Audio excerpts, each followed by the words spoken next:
प्रिय विद्यार्थियों, आज का टॉपिक है हमारा मंत्रिपरिषद के कार्य।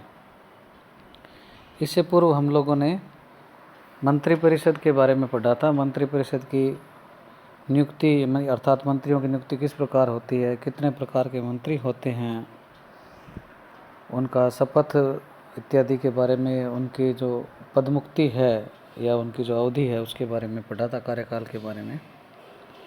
आज हम मंत्रिपरिषद के कार्य के बारे में पढ़ेंगे। मंत्रिपरिषद के कार्यों को निम्न बिंदुओं में विभाजित कर सकते हैं। जैसा कि हम जानते हैं कि राज्य मंत्रिपरिषद जो है वो राज्य की वास्तविक शासन संचालन शक्ति है और मुख्यमंत्री के नेतृत्व में मंत्रिपरिषद क्या है, निम्न कार्य करती है। पहला जो कार्य है वो राज्य शासन संचालन है।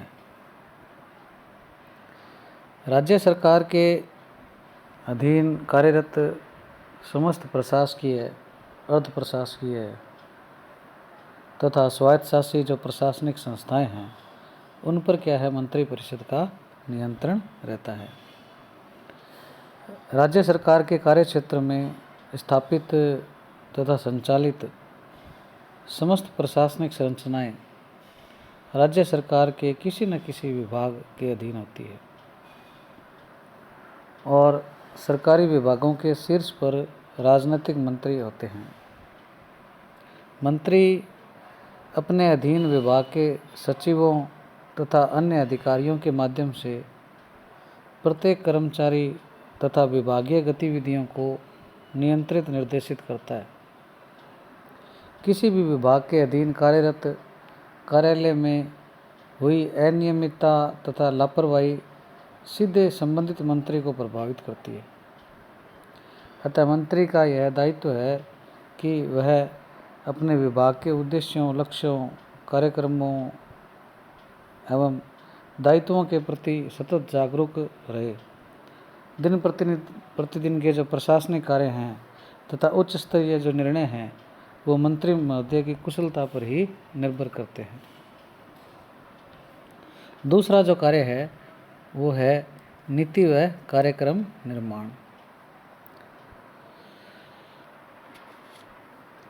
जनसाधारण से जो जनप्रतिनिधि चुनकर आते हैं उनसे क्या है, मंत्रिपरिषद राज्य की वास्तविक निर्मित संस्था होती है।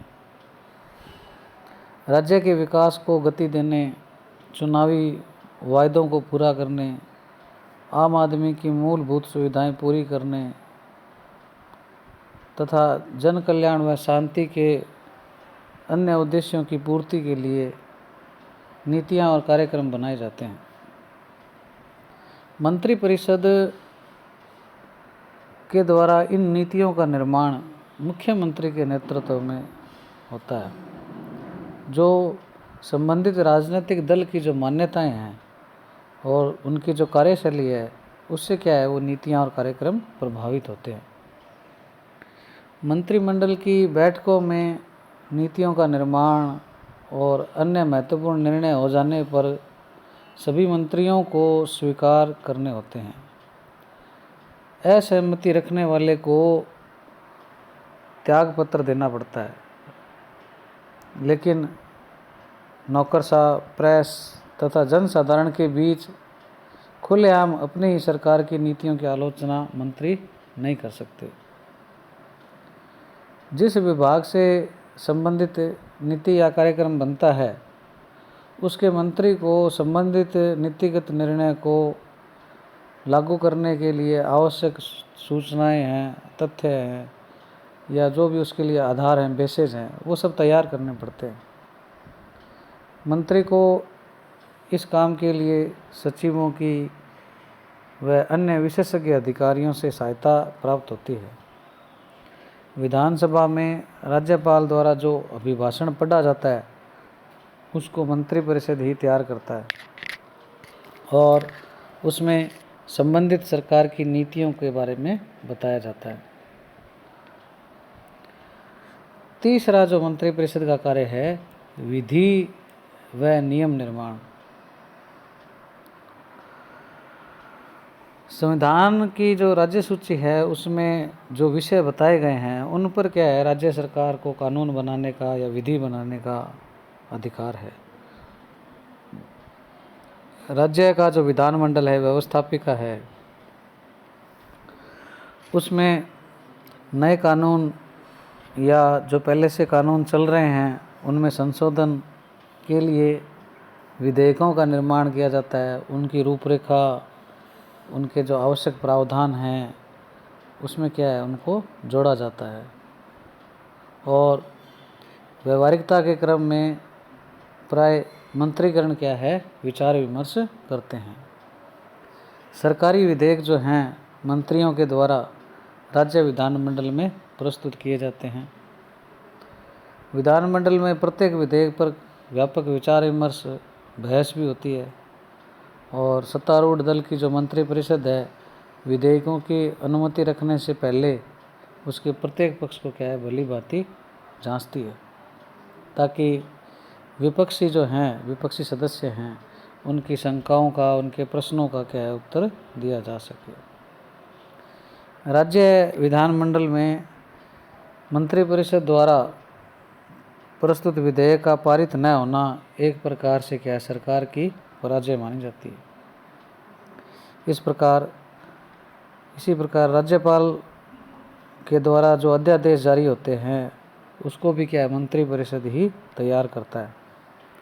अध्यादेशों तथा विधेयकों के निष्पादन के लिए नियम और विनियम भी बनाए जाते हैं। वो क्या है, नौकरशाही अर्थात अफसरों के सहायता से तैयार किए जाते हैं। इस प्रकार से क्या है, विधि व नियम निर्माण का कार्य किया जाता है। अगला जो कार्य है मंत्रिपरिषद का वो है बजट संबंधी कार्य। आधुनिक जो प्रशासनिक व्यवस्था है उसमें वित्त जो है बड़ा महत्वपूर्ण है, उसको रक्त या प्राणवायु की संज्ञा भी दी गई है। राज्य सरकार के कार्यों को सफलतापूर्वक संचालित करने के लिए हर साल यानी हर वर्ष आय और व्यय का जो विवरण है उसको तैयार करवाया जाता है, जिसको हम बजट भी कहते हैं। यह मंत्रिपरिषद का बड़ा महत्वपूर्ण कार्य है। जैसा कि आपको पहले भी मैं बता चुका हूँ, बजट जो है, बजट शब्द का भारतीय संविधान में कहीं पे भी उल्लेख नहीं किया गया है, बल्कि बजट की जगह भारतीय संविधान में वार्षिक आय व्यय का विवरण शब्द काम में लिया गया है। प्रत्येक मंत्री अपने संबंधित विभाग की योजनाओं या जो गैर योजना मद हैं उसके लिए आवश्यक जो वित्तीय प्रावधान है उनका विस्तृत विवरण प्रत्येक प्रशासनिक इकाई से तैयार करवाता है। इसके पश्चात सभी विभागों का समग्र बजट मंत्रिपरिषद के द्वारा स्वीकृत किया जाता है। इसके बाद उसको विधानमंडल में प्रस्तुत किया जाता है, उस पर संशोधन भी होते हैं। विधायिका द्वारा जब बजट को स्वीकृत होने से पूर्व जो लंबी प्रक्रिया है उसको क्या है, उसको गुजरना पड़ता है। मंत्रिपरिषद के सदस्य सामूहिक रूप से विधानमंडल में राज्य द्वारा प्रस्तुत बजट के पक्ष में अपना तर्क प्रस्तुत करते हैं और खूब वाद विवाद या आलोचना का विषय जो बनता है वो होता है टैक्स या उसमें उसकी वृद्धि। विकास कार्यों को गति देने के लिए तथा प्रशासनिक तंत्र को सफलतापूर्वक संचालित करने के लिए धन की ज़रूरत होती है।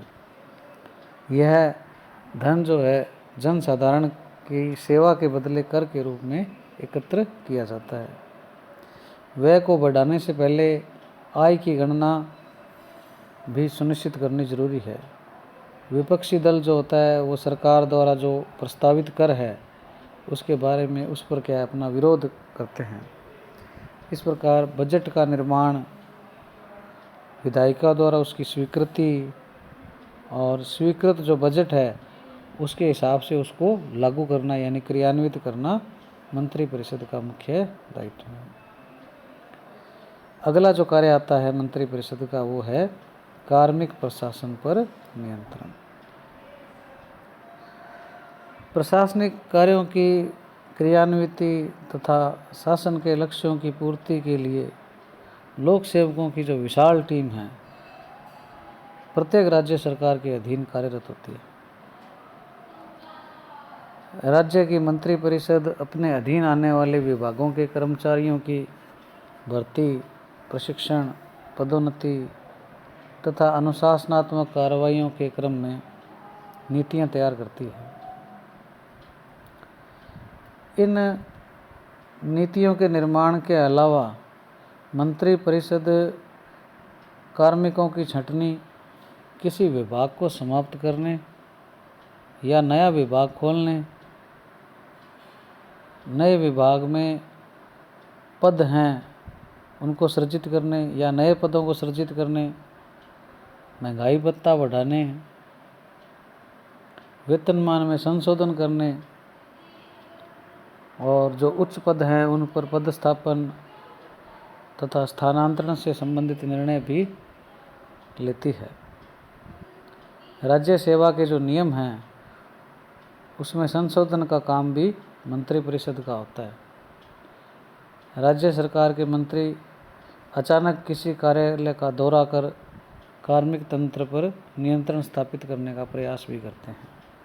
इस प्रकार से मंत्री परिषद कार्मिक प्रशासन पर अपना नियंत्रण करती है। इसके बाद अगला कार्य है विविध स्तरों पर समन्वय का कार्य। सरकारी कार्य या कार्यों या प्रशासन के क्षेत्र में बहुत ज़्यादा विस्तार हो रहा है। उसके कारण क्या है, समन्वय की स्थापना करना एक बड़ी जटिल समस्या है। कई बार सरकार के किसी एक विभाग की नीति या कार्यक्रम का दूसरे विभाग पर प्रभाव पड़ने के कारण आपसी विवाद पैदा हो जाता है। ऐसी स्थिति में मंत्री परिषद के माध्यम से समन्वय या सुलह कराया जाता है। एक ही विभाग में कैबिनेट, राज्य तथा उपमंत्री के मध्य कई बार टकराव की स्थिति बन जाती है। बड़ी मंत्री परिषद में मंत्रियों की संख्या भी ज़्यादा होती है, आवास है, वाहन है, कार्यालय है और जो अन्य सुविधाएं हैं उससे भी क्या बाधा उत्पन्न होती है। ये सारी जो बाधाएं हैं या विवाद हैं इनका निवारण आपस में मिल बैठकर ही संभव हो पाता है।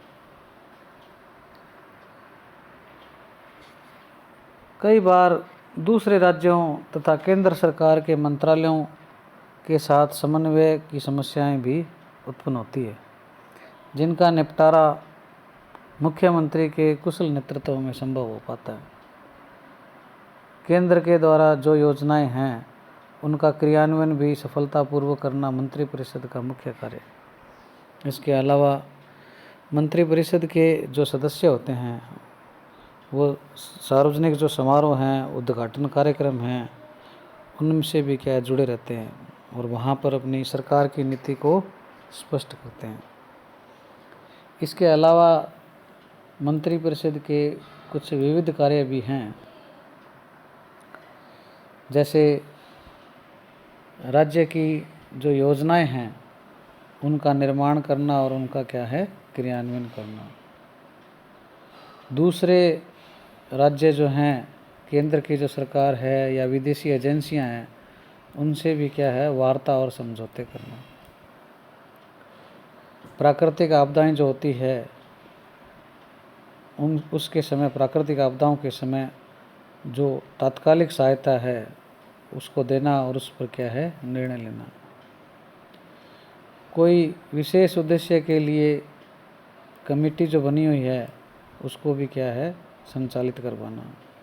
लोक सेवा आयोग हैं, रेवेन्यू बोर्ड हैं, जिला व सेशन न्यायालयों में न्यायाधीश हैं, उसके क्रम में भी क्या ये सिफारिश करती है। राज्य सरकार के खिलाफ लोक सेवकों द्वारा दायर याचिकाओं के क्रम में भी ये कार्रवाई करती है। राजस्व, भूमि कर, अनुदान, सहायता संबंधी निर्णय ये सब विविध कार्य भी करती है। जो पूर्ववर्ती सरकारें हैं उनके जो निर्णय हैं उसमें भी क्या है, थोड़ा बहुत चेंजिंग लाते रहते हैं। तो इस प्रकार से क्या है, मंत्रिपरिषद के मुख्य मुख्य कार्यों का हम लोगों ने डिस्कस किया है। आपको किसी भी प्रकार का कोई क्वेश्चन हो तो आप मुझसे व्हाट्सएप या कमेंट्स बॉक्स के माध्यम से संपर्क कर सकते हैं।